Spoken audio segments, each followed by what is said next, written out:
Muito obrigado, Sra. Presidente, senhoras e senhores deputados. Discutimos hoje um diploma de enorme importância em vários aspectos, em termos económicos, mas também em termos da segurança das nossas populações e da proteção de uma das nossas maiores riquezas, que é, de facto, o nosso património e os nossos recursos naturais.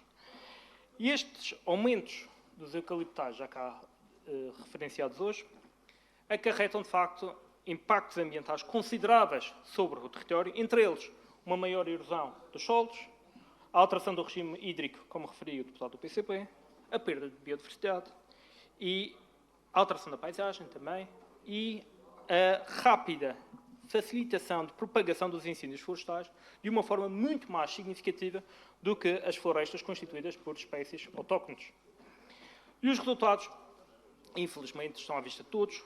Apesar do aumento, do avanço, do conhecimento nos domínios da gestão florestal, da meteorologia preventiva, da gestão do fogo florestal, das próprias características físicas do território, como ainda agora ouvimos na intervenção da senhora deputada, continuamos com uma área ardida em perímetro florestal inimaginável, que supera em muitas vezes os dados referentes a este indicador quando o executivo de Miguel Albuquerque tomou posse em 2015.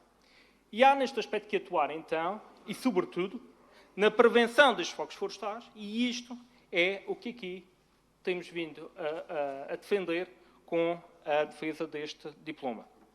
Que se tomem as devidas medidas políticas para que se prevenam estes desastres. Portanto, é porque estas questões são, de facto, também políticas, têm uma gênese política, porque parte dos problemas relacionados com os níveis de incêndios florestais tem também uma enorme fatia da responsabilidade que surgem das más opções tomadas em termos de políticas ambientais e de conservação ambiental, como já cá foi levantado pelo Sr. Deputado Rui Marques em diversas ocasiões, em diversas perspectivas.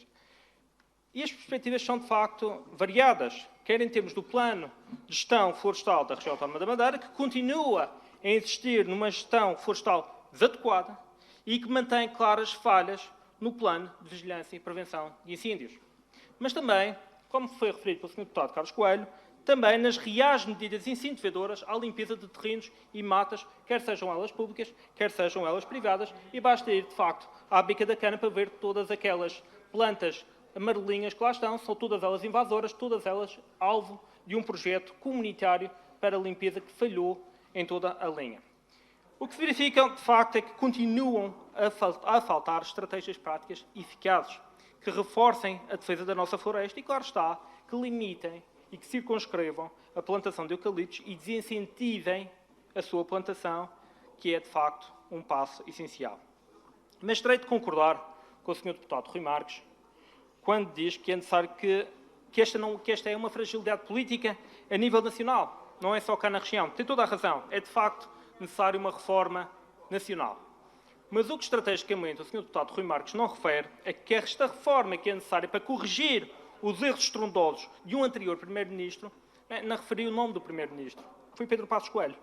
Foi Pedro Passos Coelho que foi responsável por uma reforma florestal que assumia a defesa do eucalipto a nível nacional, referindo, Sr. Deputado, e eu passo a citar, que o eucalipto é o que menos arde. Portanto, o problema não é do eucalipto.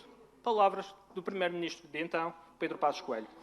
Uma posição incompreensível, acompanhada pela então Ministra do CDS, Assunção Cristas, que teve a seu cargo a tutela florestal e que fez aprovar um decreto-lei que reverteu os diplomas anteriores que limitavam a utilização de eucaliptos e acácias e estabeleceu um novo regime jurídico que acabou com a maioria das limitações que existiam relativamente ao eucalipto. Sr. Deputado, o Sr. Líder Parlamentar do PSD diz que é ridículo, mas foi o Sr. Deputado que começou a história da República. Foi o Sr. Deputado que começou a falar da República.